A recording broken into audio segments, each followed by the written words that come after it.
मेरा मन छोटी छोटी बात पे निराश हो जाता है। देखो, निराश इसलिए होता है कि उसने आशा कृष्ण जी से नहीं जोड़ी है।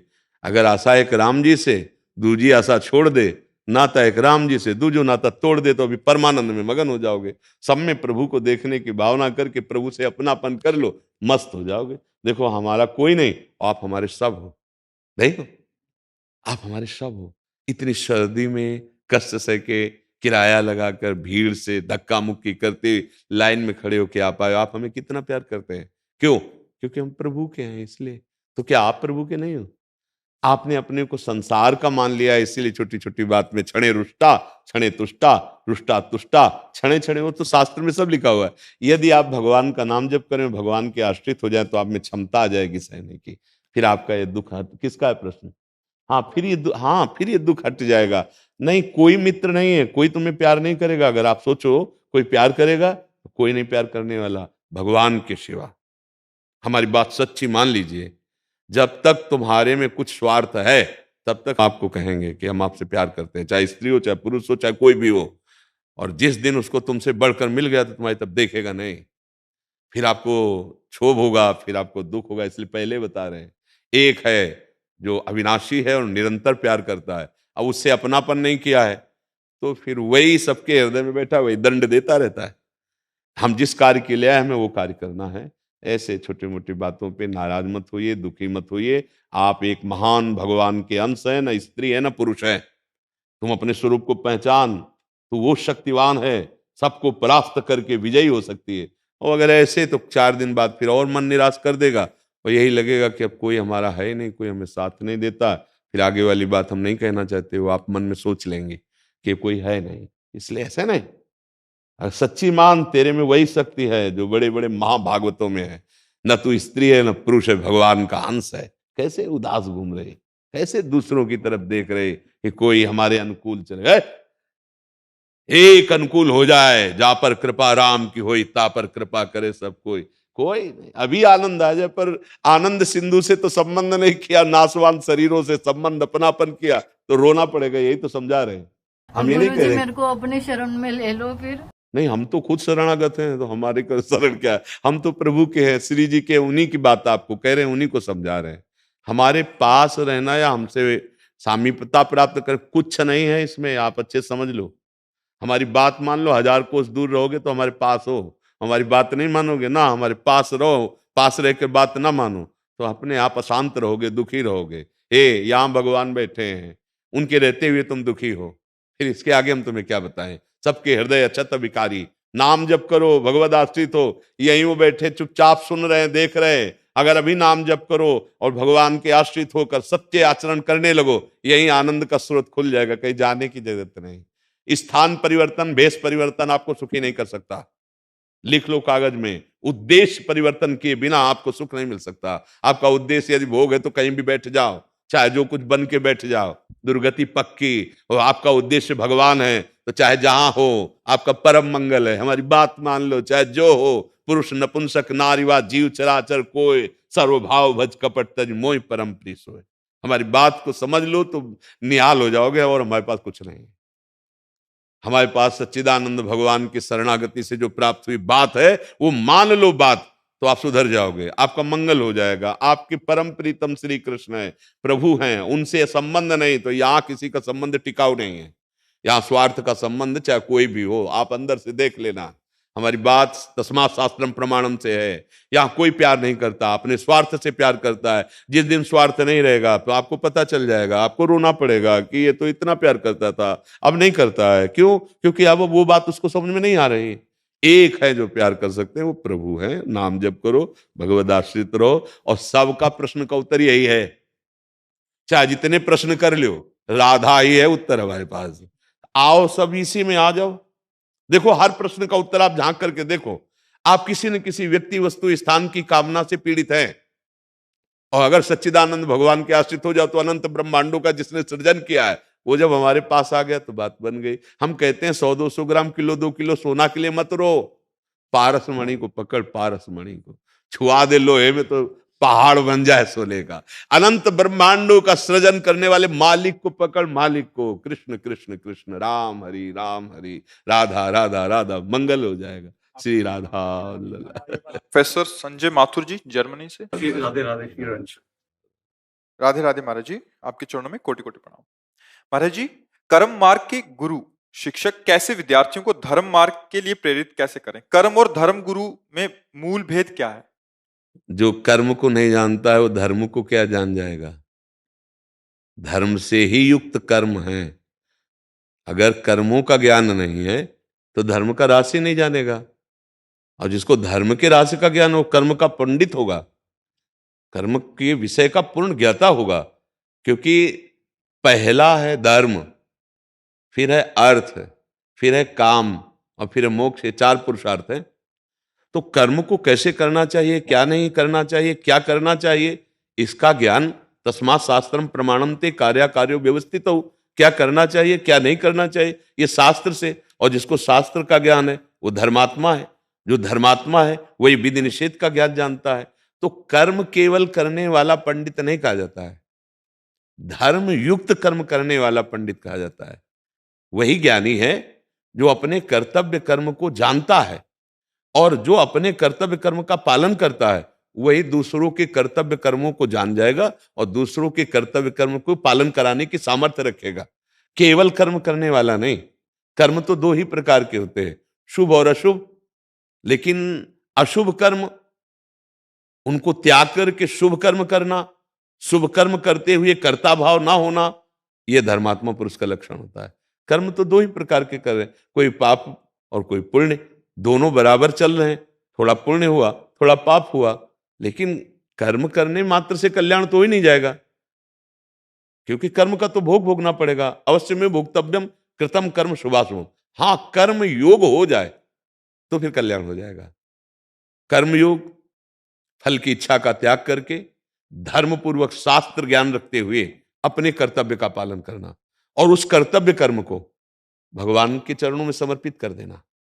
ये तो सर्वाणि कर्माणि मयि सन्न्यस्य मत्पराः। अब कर्म योग हो गया, वो कर्म जो भगवान को समर्पित किया गया। भगवान को कैसे समर्पित किया गया? माता पिता परिवार समाज के रूप में वही विराजमान है। हमारा कर्तव्य कर्म दूसरों को सुख पहुंचाने वाला हो। हमारा कर्तव्य कर्म कहीं स्वसुख वांछा से युक्त ना हो जाए, नहीं तो वो निषिद्ध कर्म करवा बैठेगा। जैसे व्यभिचार है, पराई माता बहनों की तरफ गंदी दृष्टि से देखना, ये कर्म तो बन रहा है ना, स्वसुख वांछा से बन रहा है। अब जैसे मांस खाना, जैसे हमें अपना शरीर प्रिय है, ऐसे पशु पक्षियों को प्रिय है, उबाल करके काट करके ऐसे निषिद्ध आहार को पाना, मदिरा पी लेना, बुद्धि भ्रष्ट हो जाना, गंदी बातें बोलना, गंदे आचरण करना, अभिमान से युक्त, ये सब कर्म ही तो बन रहा है। ये दुर्गति प्रदान करेगा। अच्छा, तीर्थ याटन करना, दान पुण्य करना, ये शुभ कर्म बन रहा है, ये थोड़ा अच्छे सुख प्रदान करेगा, लेकिन दोनों तो बंधन कारक हैं। हमें मुक्त होने के लिए मानव देह मिला है, कर्म बंधन से मुक्त होने के लिए। संसार के जितने भी कर्म हैं शुभ अशुभ, इन दोनों से ऊपर उठने के लिए, इसके लिए हमें चाहिए सदगुरुदेव की शरणागति। सदगुरुदेव कैसे? जो शाब्द ब्रह्म शास्त्रों के ज्ञाता और पार ब्रह्म भगवत तत्व की अनुभूति से युक्त हो। अगर ये केवल शब्द ब्रह्म का ज्ञान है तो बात नहीं जन्म बनेगी।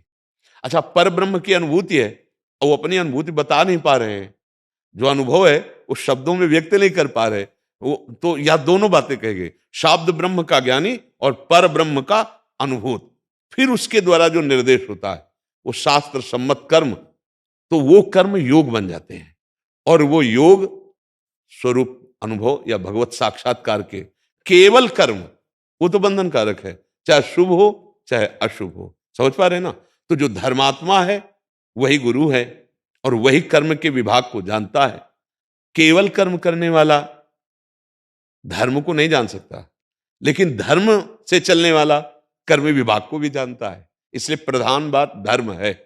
धर्म से ही कर्म किए जाए तो वो कर्म योग बन जाएगा और फिर आनंद की अनुभूति हो जाएगी। जैसे हम मनुष्य हैं तो हमारा अधिकार सबसे बड़ी योनि है, हर जीवों की रक्षा करना, सबको सुख पहुंचाना, अपने को कष्ट देकर दूसरों को सुख प्रदान करना, उनको मुस्कुराहट में देखना।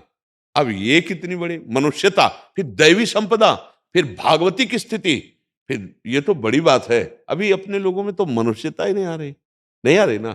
प्रायः हम मनुष्यता से ही, जिसे कहते हैं इंसानियत, इसी से हीन होते चले जा रहे। पास में कोई किसी को कष्ट दे रहा है, हमें तो नहीं दे रहा ना, हम जा रहे हैं। इसे मनुष्यता कहते हैं क्या? कोई बहन बेटी को सता रहा है, अगर हमारी जान भी चली जाए तो उस समय हमें उसकी रक्षा करनी चाहिए। लेकिन ऐसी मनुष्यता उसमें होगी जो धर्मात्मा होगा। जो धर्मात्मा होगा वो नहीं टिक सकता, वो फिर वहां अपना प्रभाव, क्योंकि धर्म कहता है तो धर्मो रक्षति रक्षिता, वो धर्म के लिए जाएगा तो धर्म उसकी रक्षा कर लेगा, उसका बाल भी बांका नहीं होगा। पर बहुत प्रकार से देखा जाए तो अभी हमारी बुद्धि पतित हो रही है, अभी उत्थान की तरफ नहीं जा रही है। नाम जप करो, सत्संग सुनो, शास्त्र स्वाध्याय करो, तो तुम्हें पता चलेगा कि सतमार्ग, सत्कर्म किसे कहते हैं और असत्कर्म किसे कहते हैं। असत्कर्म का त्यागी, सत्कर्म करने वाला, उसी को तो धर्मात्मा कहते हैं। और वही सत्कर्म भगवद अर्पित हो गए, सो सुख वांछा रहित हो गए, तो वो योग हो गया। सुख दुखे समय कृत्वा लाभा लाभो जया जय।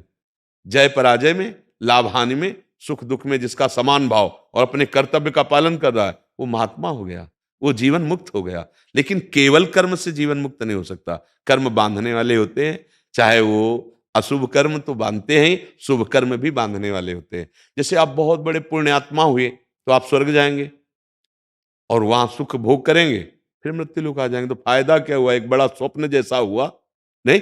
पुण्य छिड़े मृत्यु लोके विसंति। हमें तो मनुष्य जन्म मिला मुक्त होने के लिए, कर्म बंधनों से मुक्त होने के लिए। वो होगा भगवान के आश्रय से, गुरु के आश्रय से, नाम जप करते हुए अपने धर्मयुक्त कर्तव्य का पालन करना।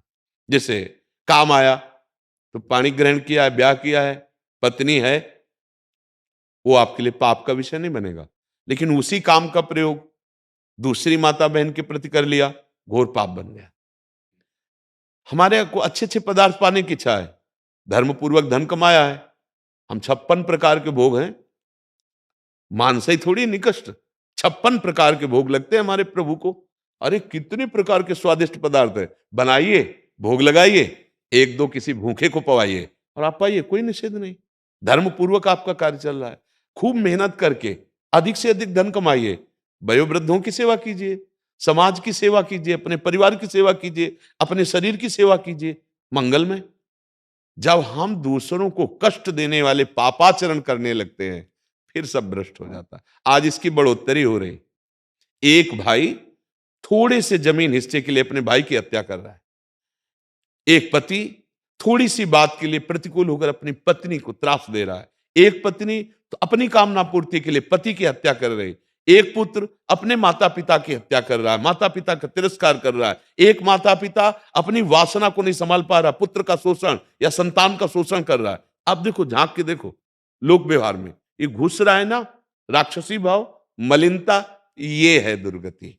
कर्म से कभी मुक्त होने के लिए बिना भगवान का आश्रय के लिए कोई और उपाय नहीं। कर्म से, जैसे हम नाली से हाथ धोएं, गंदे हाथ तो गंदे ही रहेंगे ना। हाँ, कर्म से केवल पवित्रता नहीं आती, कर्म योग से पवित्रता आती है। शास्त्र सम्मत कर्म और भगवद अर्पित कर्म, ये प्रभु के लिए है। हम पत्नी की, पुत्र की, परिवार की सेवा कर रहे हैं। नाथ सकल संपदा तुम्हारी, मैं सेवक समेत सतनारी, आपकी अभी अभी आनंद आने लगे। लेकिन ऐसा बहुत कठिन हो रहा है। आज जो दुर्दशा हमारे समाज की हो रही ना, बहुत, अब वो संभल जाए तो संभल जाए, नहीं तो बहुत कठिन है संभलना। छोटे छोटे बच्चे अपने आप को नष्ट कर रहे हैं क्योंकि उनको लगा आनंद की यही वृत्ति है। छोटे छोटे बच्चे ऐसे नशे कर रहे हैं कि अपने माता पिता को पीट रहे हैं। अभी 18-20 की अवस्था तो बच्चे ही है ना, वो ऐसी स्थिति में आ गए कि अगर ऐसा हमें व्यसन नहीं मिलेगा, ऐसा नहीं होगा तो हम अपने शरीर को नष्ट कर देंगे। अब ये कहां पहुंच गए? कहां आए थे मंगल में भगवत प्राप्ति के लिए, कर्म ही तो बिगड़ गया। हाँ, तो कर्म और धर्म, इसका अलग अलग विभाग तब तक है जब तक आपको शास्त्र का ज्ञान नहीं तो धर्म पूर्वक कर्म करना ही परम धर्म है और इसी परम धर्म से भगवत प्राप्ति हो जाएगी। अर्जुन जी कह रहे हैं कि मुझे ये काट मार घोर हिंसा वाला कर्म नहीं करना। भगवान कह रहे तुम छात्र धर्म से युक्त हो, मैंने संधि का स्वयं उपाय किया, इन अधर्मियों ने संधि नहीं मानी, अब तुमको युद्ध करना ही परम कर्तव्य है, करो। नहीं करोगे जबरदस्ती प्रकृति करवा लेगी, तुम्हें करना ही पड़ेगा अपने कर्तव्य, क्योंकि तुम छात्र धर्म से युक्त हो। धर्म से युक्त कर्म ये तुम्हारी विजय प्राप्त करवाएगा, तुम्हें सुख प्रदान करेगा। वो भी युद्ध के लिए खड़े हैं लेकिन वो अधर्म से युक्त है। क्यों अधर्म से युक्त है? हस्तिनापुर के नरेश को छल भरे पासे से ठगा, चलो इतना भी ठीक था। 12 वर्ष का वनवास, 1 वर्ष का अज्ञातवास, छल भरे पांसों से, और कहा अगर आप पकड़े गए तो पुनः 12 वर्ष का वनवास, और अगर आप निकल गए अज्ञातवास में, कोई नहीं जान पाया, तो आपका राज्य सादर दे देंगे। पूरे 13 वर्ष व्यतीत के कोई नहीं जान पाया। अब राज्य देना चाहिए था ना। तो जब भगवान भी गए और कहा कि अगर आप पूरा राज्य नहीं देते तो आधा दे दो, आधा में नहीं राजी हो तो बोले 5 गांव दे दो। 5 गांव में नाराजी होकर उसने कहा सुई की नोक भर नहीं दूंगा जब तक युद्ध। तब भगवान कहे छात्र धर्म उपस्थित है, मार इन सबको, चाहे कोई भी इनके पक्ष में हो, मार, ये अधर्मी है। ये बात अब धर्मयुक्त कर्म हो गया, समझ रहे ना। और उन वही युद्ध वो भी करेंगे, लेकिन वो अधर्म युक्त कर्म है, उनकी दुर्गति का और उनकी पराजय का कारण है। आप समझ पा रहे? पवन शर्मा जी छत्तीसगढ़ से। राधा वल्लभ श्री हरि। राधा वल्लभ श्री हरिवंश महाराज जी। महाराज जी आपके चरणों में कोटि कोटि प्रणाम। जानत तुम्हें हो जाए, इस भावना से मैं श्री जी से प्रश्न कर रहा हूं। मेरी शिक्षा काशी में हुई, इस कारण ज्ञान मार्ग में रुचि अधिक रही। विश्वनाथ जी की कृपा से 2 वर्ष पूर्व श्री भाई जी का जीवन चरित्र सुना, इससे जीवन का लक्ष्य ही परिवर्तित हो गया। हरे राम मंत्र का जप प्रारंभ हो गया। भगवान से आगे के मार्ग के विषय में प्रार्थना की। श्री जी की कृपा से 1 वर्ष पूर्व आपको सुनना प्रारंभ किया। अब राधा रानी का जप करता हूं। महाराज जी रस मार्ग में आगे बढ़ना चाहता हूं, दास की एक जिज्ञासा है, मैं आपकी शरण में हूं। महाराज जी श्री नारद भक्ति सूत्र में नारद जी के वचन हैं, निषिद्ध कर्म तो त्याज्य हैं, सकाम बंधन कारक होने से त्याज्य हैं, परंतु भगवत अनुकूल नित्य नैमित्तिक कर्मों का पालन तब तक करना चाहिए जब तक प्रेमा भक्ति प्राप्त होकर ये स्वतः ना छूट जाए। मैं गृहस्थ आश्रम में हूं, क्या रस मार्ग में दीक्षित होने के बाद नैमित्तिक कर्मों का त्याग करना होता है, जैसे श्राद्ध कर्म इत्यादि? क्या अंदर से श्री जी का आश्रय लेकर लोक कर्म में त्याग नहीं है, भाव का उसका परिवर्तन है। हमारे पितर रूप में हमारे प्रभु हैं। वैसे भी शास्त्रीय सिद्धांत में देखो तो पितरों में मैं अर्यमा हूं। भगवान जब विभूतियों का अपने वर्णन करते हैं तो हमारे प्रभु श्री कृष्णचंद्र जो ही परम पितर है। या हम किसी देवी की आराधना करते हैं तो भगवान ही दैवी शक्ति के रूप में है। या किसी गृहस्थ धर्म के साधारण उपासना पद्धतियों को, जैसे मानो करवा चौथ है, तो परम प्रीतम पति भगवान ही हमारे पति के रूप में है। कोई निषेध नहीं। निषेध बात निषिद्ध कर्मों का त्याग करने के लिए है, कर्मों का त्याग नहीं करना। गीता जी, श्रीमद् भागवत जी, समस्त शास्त्र, आज ही प्रसंग में था कि ज्ञानी महापुरुष भी अज्ञानियों को कर्मों से विरति न करावे, स्वयं कर्तव्य कर्म का पालन करते हुए उनको कर्तव्य, यद्यपि उसके लिए कोई कर्म नहीं रह गया क्योंकि वो पूर्ण हो चुका है, पर वो ऐसा करे। तो निषिद्ध कर्म तो सबके लिए त्याज्य ही है। और जो हमारे लोक समाज की व्यवस्था, धर्म समाज की व्यवस्था के लिए कर्म है, उनका तो कभी त्याग करने के लिए नहीं कहा गया। हाँ, भाव का परिवर्तन है। एक अज्ञानी जीव कर्म फल में आसक्त होकर के कर्म करता है और फल में व्यवधान पड़ जाने पर वो शोक से युक्त हो जाता है, अपने को मृत प्राय समझ लेता है। कर्म फल प्राप्त होने पर हर्षित होकर देहाभिमान पुष्ट करता है। ये उपासक का कर्तव्य नहीं। वो कर्म फल में सुख दुखे समय कृत्वा लाभा लाभो जया जयो। बात समझ रहे हैं? जब आप कह रहे हैं कि हम ज्ञान मार्ग को समझते हैं तो गुणानुगुण वर्तनते। इसके बाद जो कर्म किया जा रहा है, जब रस मार्ग की तरफ हम बढ़ते हैं तो सिर्फ अपने आराध्य देव के लिए किया जा रहा है। जैसे गोस्वामी जी की अनन्य निष्ठा है, एक भरोसो एक बल, एक आस विश्वास, एक राम घनश्याम हित, चातक तुलसीदास। पर उन्होंने देवी जी की वंदना की, गणेश जी की वंदना की, समस्त पावन नदियों की वंदना की, सबकी वंदना करके मांग क्या रहे हैं? सिया राम जी के चरणों में रति हो। कोई परेशानी नहीं।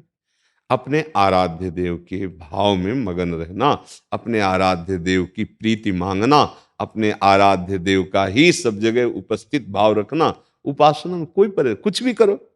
मान लो आप किसी देवी की आराधना करने जा रहे हो तो आपके अंदर निकुंज देवी विराजमान है, राधा राधा राधा राधा राधा, वही है, उनके सिवा कोई है नहीं। आप किसी देवता की आराधना करने परिवार से प्रेरित होकर या कुल रीत से प्रेरित होकर, कोई परेशानी नहीं। हमारे अंदर हमारे आराध्य देव की अनन्य निष्ठा हो। फिर जो एक स्थिति आती है तन्मयाहा, अब उसमें न लाज तीन लोकन की न वेद को कहो करे, शंख भूत प्रेत की न देव जच्छते डरे, सुने न कान और की, द्रवे न और इच्छना। पर वो सिद्ध अवस्था प्रेम की जब तक ना आए, तो जैसे देवर्षिनाथ जी कहते ना, ऐसे करते रहना चाहिए।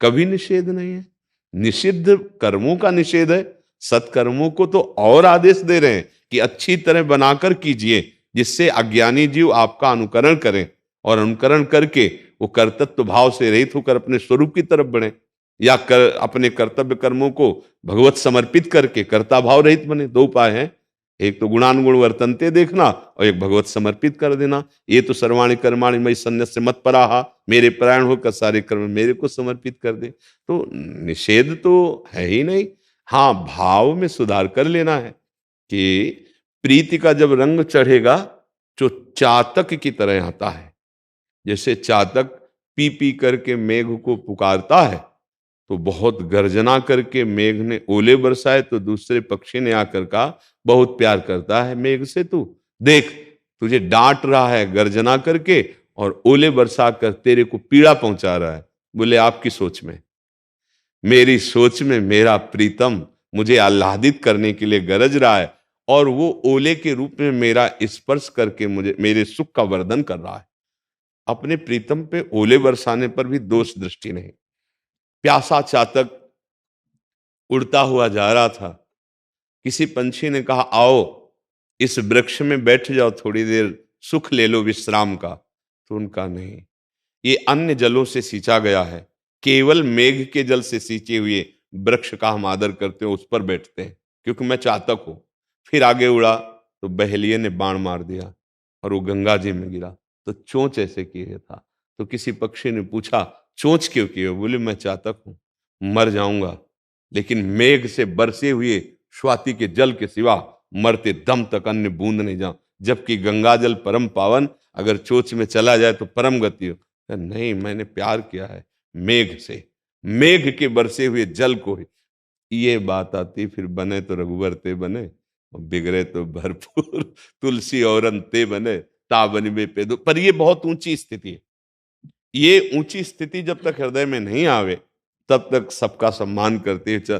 फिर वो जब एक देह विस्मृत स्थिति आती है तो स्वयं भगवान बैठ करके संभालते हैं पूरा कार्य, जैसे अभी अहम से होता है फिर भगवान बैठ के करते हैं सम्यक रूप से वही कार्य। तो बाहर से दिखाई देता है व्यक्ति, लेकिन अंदर बैठा होता है समष्टि का स्वामी, वही बोलता है, वही करवाता है, वही। तो फिर सबके मुख से भी निकलने लगता है ये तो चलते फिरते साक्षात भगवान ही है, क्योंकि भगवान वहां है तो सबके हृदय में, पर उसके हृदय में प्रकाशित हो जाते हैं जहां अहम लय हो जाता है।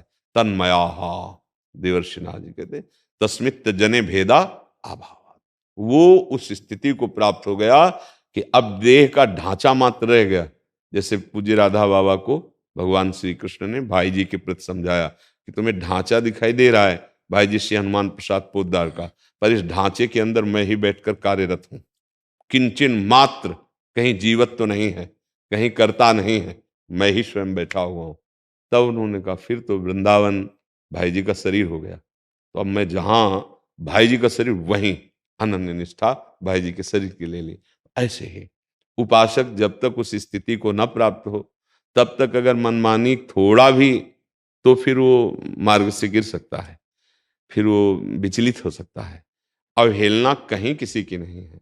जब हम एक साधारण जीव की अवहेलना नहीं कर सकते, उसमें भगवत भाव करते हैं, तो देवताओं में, देवियों में, भगवत विग्रहों में, व्रतों में, अनुष्ठानों में, वो तो सब भगवत आराधना के अंतर्गत ही, पर हमारा भाव आराध्य देव का ही रहेगा। हम किसी की भी आराधना करें राधा वल्लभ लाल की जय बोलेंगे, किसी की भी आराधना करें वही हमारे राधा वल्लभ लाल सर्वान वस्तुतया निरीक्ष परम स्वाराध्य बुद्धिर्मम। कोई परेशानी नहीं। आप समझ पा रहे? अशौच का पालन महाराज जी। जैसे छोटा बच्चा हमारे घर में हो, वो बहुत प्यारा है, हमारे घर में कोई पधार गया तो क्या 13 दिन उसको हम भोजन नहीं पाएंगे क्या? अच्छा, कोई जन्म ले लिया तो क्या हम 13 दिन उसको किसी पड़ोसी को दे देंगे क्या? तो ये अत्यंत आसक्ति की उपासना है। वेदान्न संन्यस्त, चूंकि आप कह रहे हम पढ़ रहे हैं, तो देवर्षि नारद जी के सूत्र में आइए, वेदान्न संन्यस्ति सा केवलम अवच्छिन्न अनुरागम लभते। जब हमारा लक्ष्य प्रीति हो जाती है तो हमारे लाडली लाल हमारे जीवन है। अगर उनको हम जल पिलाएंगे तो जल पिएंगे, भोजन पाएंगे तो भोजन पाएंगे, चाहे शौच हो या अशौच हो। मुझसे इसे कोई मतलब नहीं, मुझे लाडली लाल से ज्ञान धर्म व्रत कर्म भक्ति किंकर किए। सब प्रियालाल के चरणों की आराधना में सब कुछ विस्मरण करके तन्मयता पूर्वक लगना है। अब हम लाडली लाल को अपने घर में विराजमान के, कोई पधार गया, अब 13 दिन सेवा ना करेंगे तो हम 13 दिन उपवास रह जाएं फिर, क्योंकि बिना उनको पाए तो हम पा नहीं सकते, उपासना का है। तो फिर इसलिए ये अन्यत्र के लिए भले हो, लेकिन अपने घर में यदि ऐसी परिस्थिति, तो हम लाडली लाल की सेवा नहीं छोड़ेंगे। हम अपने घर में भोग लगाएंगे और उस लाडली लाल को दुलार करेंगे, क्योंकि हमारे लाडली लाल इस समय मेरे प्राण जीवन धन है। हम उनको कि पड़ोसी को दे दें, तो अपना बच्चा कभी दिया क्या पड़ोसी को? क्यों? वो तो मेरा लाडला है, तो लाडले का लाडला है। सबके हृदय में विराजमान जो लाडले हैं, उन्हीं को सब तो प्यार करते हैं। अगर वो चले जाएं तो कौन प्यार करे? तो हम अपने गृह में विराजमान अपने ठाकुर को मूर्ति नहीं मानते, साक्षात मानते हैं। तो किसी के आने पर या किसी के जाने पर हमारी सेवा में कोई व्यवधान नहीं होगा, क्योंकि हम आसक्ति पूर्वक सेवा करते हैं। देखो, बहुत सूक्ष्मता का आदेश कर रहे हैं भगवान श्री कृष्णचंद्र जी। वेदान्न संन्यस्त, जो देवर्षि नारद जी कह रहे हैं, तो वही त्रैगुण्य विषया वेदा निस्त्रैगुण्य भवार्जुन। तो हमको फिर क्या इशारा मिल रहा है? त्रिगुणातीत जो स्थिति प्राप्त करनी है, वो जन्म मरण से अतीत है, जन्म मरण से रहित है वो। तो हमारी सेवा भी जन्म मरण से रहित है। अगर कोई जन्मना अशौच है या मरना अशौच है, हमारी सेवा में विघ्न नहीं पड़ेगा, क्योंकि हमारे प्राण प्रीतम है, जीवन धन है। हाँ, कोई अन्यत्र कहीं पधार जाता है, हम उसके यहाँ से अपने यहाँ भोग नहीं लगाएंगे, लेकिन अपने यहाँ कोई हो जाता है तो हमारी सेवा में कोई व्यवधान नहीं होगा। ये बात समझ में आ रही? इसमें कोई प्रश्न? अन्य विग्रह भी महाराज जी घर में होते हैं, तो उनका न करें, अपने लाडली लाल का करें। देखो, जब अनन्यता की बात आएगी तो फिर अन्य विग्रह अपनी सेवा में हो ही कैसे सकते हैं? बात समझो। अन्य से हम अनन्य में जब आ जाएंगे, और जब तक नहीं आते तब तक बात अलग है, लेकिन जब अनन्य में आ जाएंगे तो हमारी संपूर्ण सेवा में देखिए, उनका नाम विराजमान है, उन्हीं का रूप विराजमान है, तो सबकी सेवा हो जाती है, अपने आप हो जाती है। जैसे राधा वल्लभ ध्याई के और ध्याइये कौन, ब्यासई देत बने नहीं बरी बरी प्रतिलोन। एक एक पकौड़ी में कभी नमक नहीं मिलाया जाता, पूरे फेंट में मिला दिया जाता है, तो हर पकौड़ी में नमक पहुंच जाता है। ऐसे ही मूल में जल चढ़ा दिया। सबके मूल कौन? 15वें अध्याय में ऊर्ध्वमूल मधाशाख मस्वत्थम प्राहुरव्यम, भगवान हुए ना मूल। तो हम श्री कृष्ण चंद्र श्री राधा वल्लभ लाल के चरणों की आराधना कर दी, अनंत ब्रह्मांडों के चर अचर समस्त दैवी शक्तियों की और जीवों की सबकी आराधना हो गई। प्रभु की आराधना से सबकी आराधना हो। तो जब हमारी भक्ति रंग लाएगी तो अनन्यता में आ जाएगी, और जब अनन्यता में आ जाएगी तो रसना कटो जो अन रटो, निरख अन फुटो नैन, श्रवण फुटो जो अन सुनो श्री राधा जसवैन, मेरे तो गिरधर गोपाल दूसरो न कोई। फिर वो ठसक आ जाएगी, उसी से प्रीति का प्रादुर्भाव होता है। जब तक सार्वभौम उपासना चलती है ना, तब तक भगवत भाव तो है, भागवत धर्म है।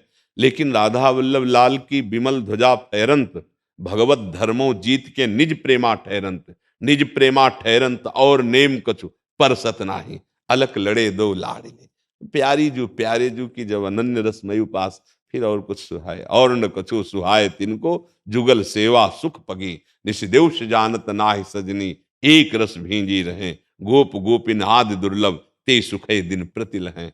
क्योंकि वेद जिस सिद्धांत को नेति नेति कहता, रसिकों ने उसका पान किया है, उसको यह कह के वर्णन करते हैं, वह कह के जो यहाँ यह कह के, वो नेति नेति जिसे कह रहा है, ये दुलार कर रहे हैं। तो वेद रसकन की वाणी, यहाँ जो प्रेम रस के रस में डूबे हुए रसिक जन है, उनका सिद्धांत। हमारे लाडली लाल की जो सेवा है, वही सब पवित्रता का परम स्वरूप है। कोई भी अपवित्रता उनकी सेवा में बाधा नहीं पहुंचा सकती, क्योंकि राधा उपासना बाधा रहित है। रसिक अनन्य निशान बजायो, एक श्याम श्यामा पद प्रीति, श्री हरिवंश चरण निज सेवक, बिचले नहीं छाण रस रीति। श्री हरिवंश धर्म प्रगट निपट के, ताकि उपमा को नहीं। कोई प्रेम से बढ़कर कोई बात नहीं। अगर ज्ञान भी हुआ, आत्मरति नहीं हुई ना, तो ज्ञान अधूरा है। रति को ही प्रेम कहते हैं। तो वही श्री कृष्ण रति, वही आत्मरति। अब उसमें मोक्ष पदवी में लय हो गया और इसमें प्रेम पदवी में स्थित होकर अभेद होते हुए भी खेल अकेले में नहीं होता, दो में ही होता है। तो वो एक होते रसो या परमानंद एक एव द्विधा सदा।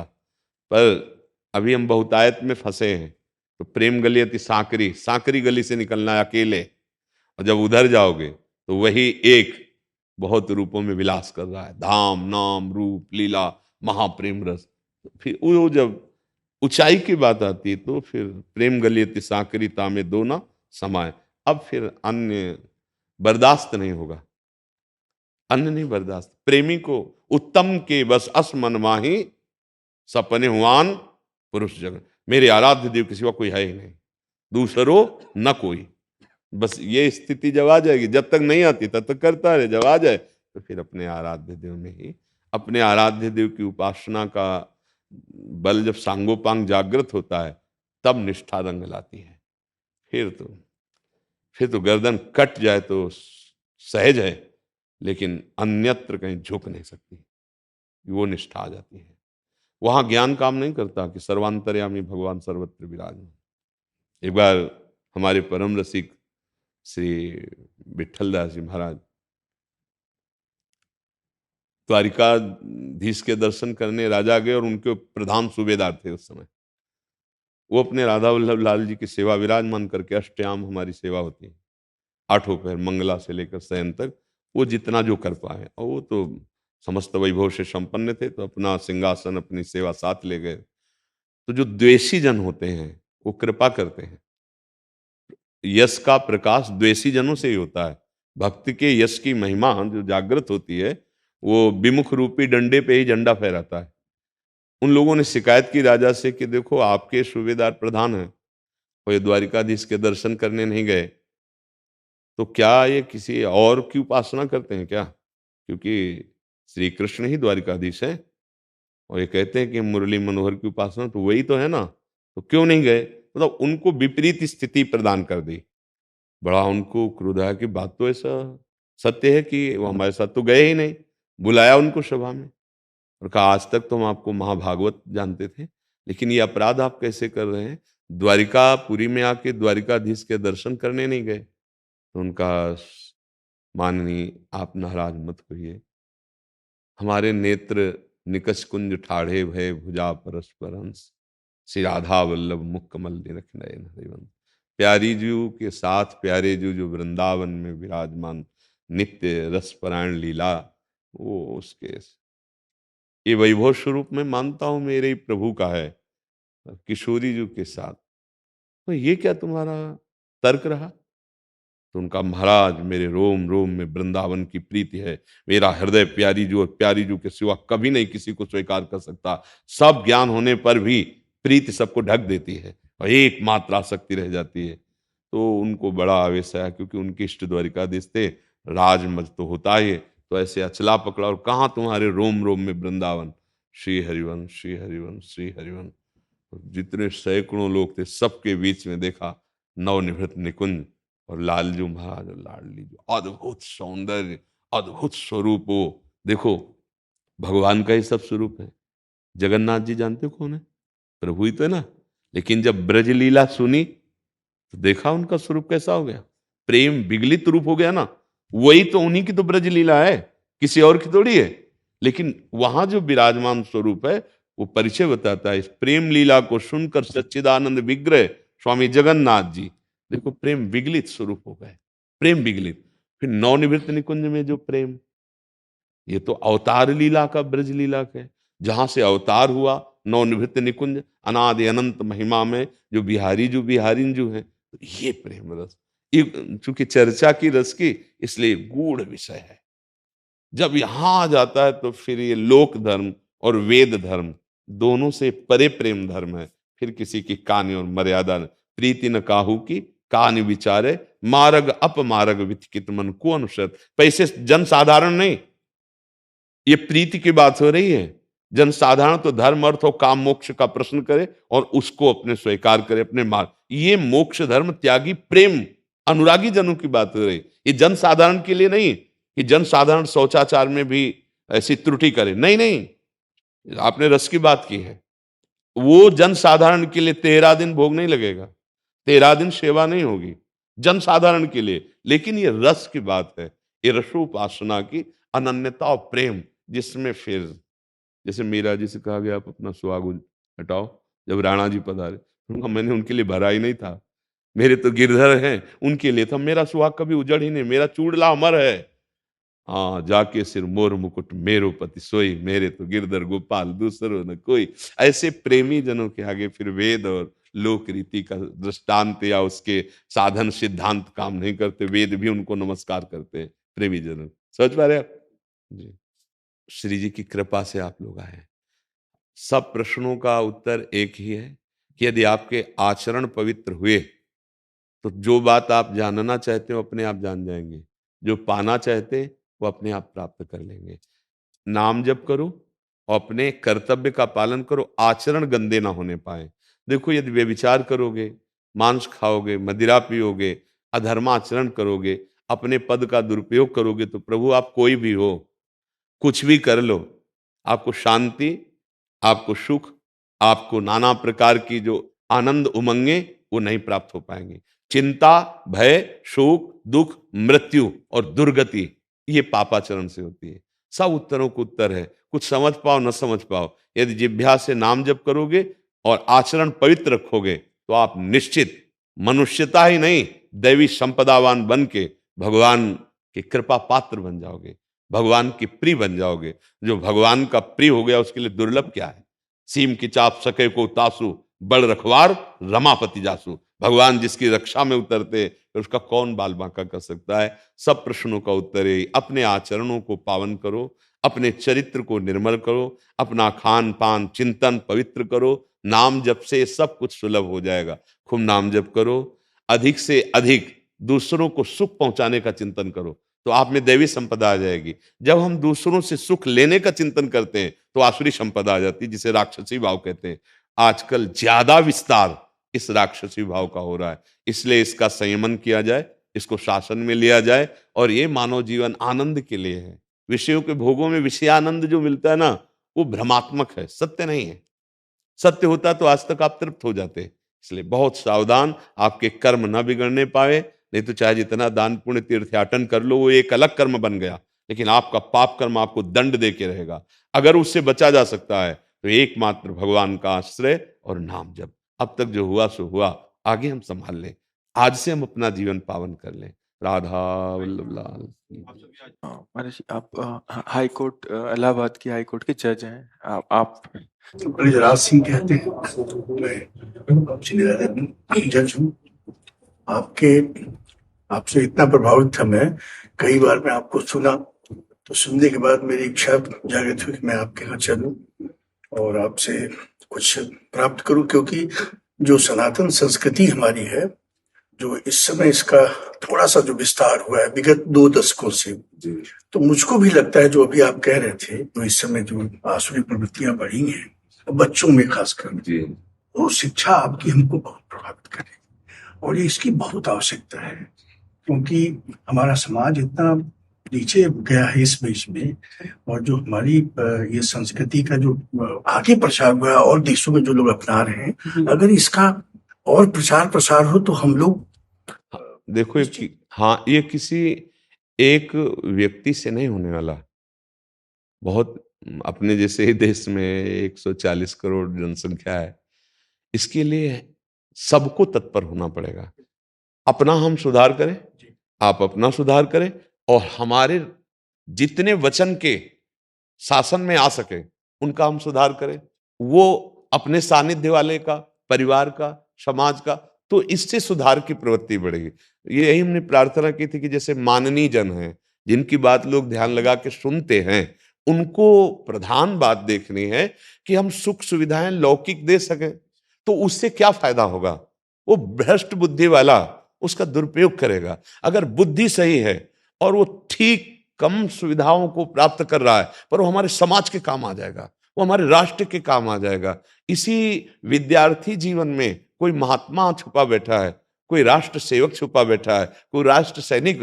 पर आज जो दुर्गति हो रही है बुद्धि की, व्यभिचार में, व्यसन में, नाना प्रकार, ये अकेले सुधरने वाला नहीं है। हाँ, हाँ, अब क्या हो रहा है कि शायद आप इस बात को अंदर से समझे कि हम लोगों ने धर्म शास्त्रों का प्रवचन एक व्यापार बना रखा और अपनी मनोरंजन की वृत्तियों को शासन में ना लेकर के हम उसका दुरुपयोग करें तो किसी के ऊपर प्रभाव नहीं पड़ेगा। किसी के ऊपर प्रभाव डालने के लिए पहले हमको सुधरना होगा।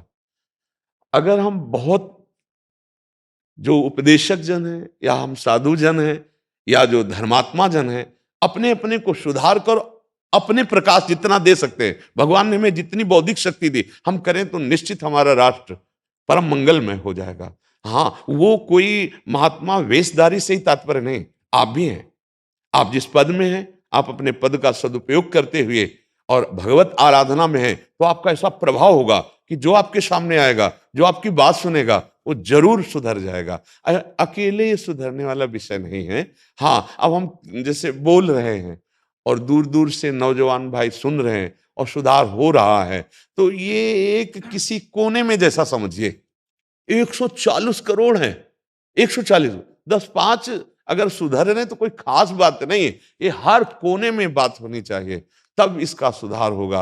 अब शिक्षाएं ऐसी मिल रही हैं मित्रों से, या जो एकदम आधुनिक शिक्षा है उसमें विलासिता, रजोगुण की बढ़ोतरी करने वाली आध्यात्मिक शिक्षा के बिना किसी की बुद्धि को पावन नहीं किया जा सकता है।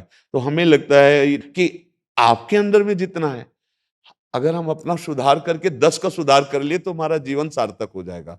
आप अपने कर्तव्य का यदि पालन करेंगे तो आप में वो शक्ति जागृत हो जाएगी। निष्कामता ही एक वो पावर है जो किसी को भी सुधारा जा सकता है। बड़े बड़े क्रूर कर्मियों को भी महात्मा बना दिया निष्काम महापुरुषों ने। अगर हमारे अंदर सकामता रहेगी तो हमारा प्रवचन धूल धूसरित हो जाएगा, उसका कोई महत्व नहीं होगा। अब निष्कामता की तरफ बढ़ना बहुत कठिन है, जैसे किसी पहाड़ पे चलना। हम कोई कार्य करते हैं तो पहले सकामता सोचते हैं इसका फल क्या होगा, और जबकि निष्कामता ही परम सुख को प्रदान करती है। अब ये अध्यात्म के बिना निष्कामता कैसे समझ में आएगी। हाँ, अच्छा लगा आपसे मिल करके। हाँ, किसी को हमारे राष्ट्र की चिंता है। मैं अपने न्यायिक कार्य में कोशिश करता हूँ कि मतलब कुछ जितना भी कर सकता हूँ, और न्याय के क्षेत्र में भी अपने जजमेंट से कोशिश करता हूँ कि समाज को जितना। हाँ, बिल्कुल बिल्कुल बिल्कुल, आप हमारे राष्ट्र की सेवा में रहिए, जो भी पद मिला उसका सदुपयोग कीजिए तो हमारा हृदय प्रसन्न रहेगा। हाँ, हृदय अधर्मी को दंड के द्वारा पावन किया जाता है और धर्मात्मा की रक्षा करके सुकृत प्राप्त किया जाता है। बस किसी के दबाव में, किसी भय में कभी आप मत आना ना। हाँ, ये बहुत विवेकवान हो आप, बहुत प्रसन्नता हुई आपसे संभाषण करके। जी। राधा राधा राधा राधा राधा राधा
राधा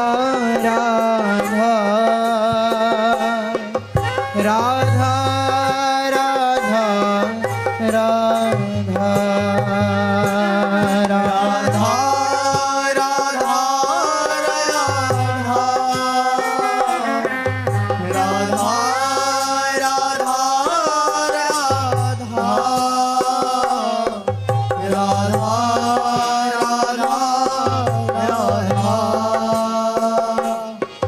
राधा राधा राधा श्री राधा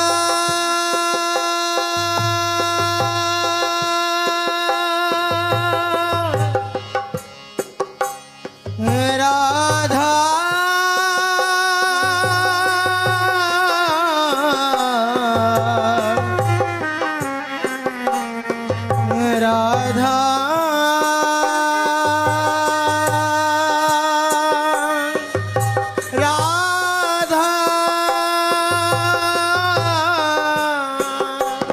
राधा राधा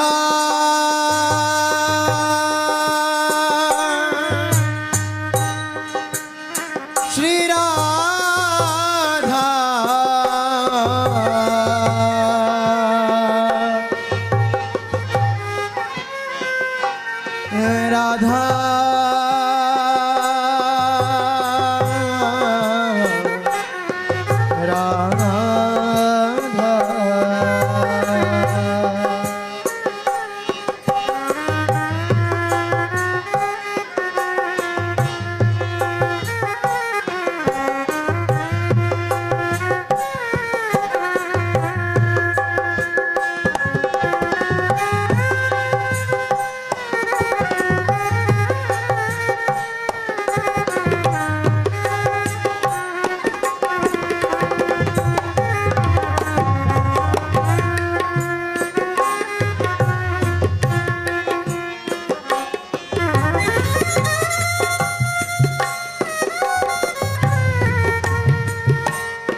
राधा राधा राधा राधा राधा राधा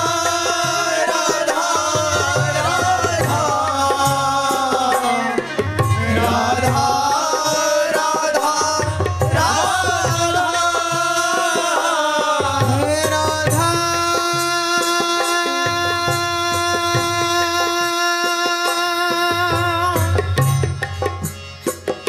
श्री राधा राधा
राधा राधा राधा राधा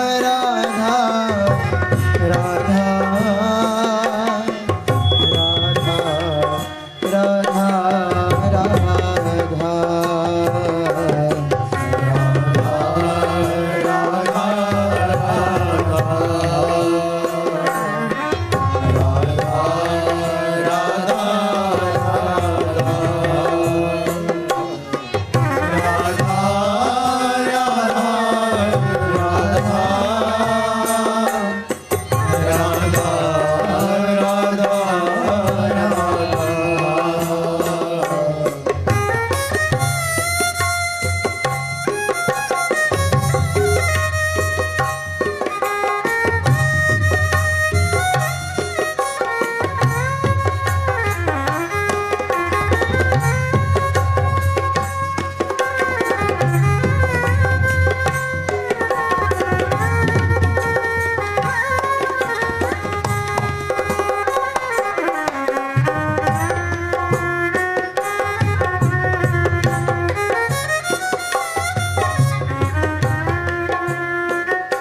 राधा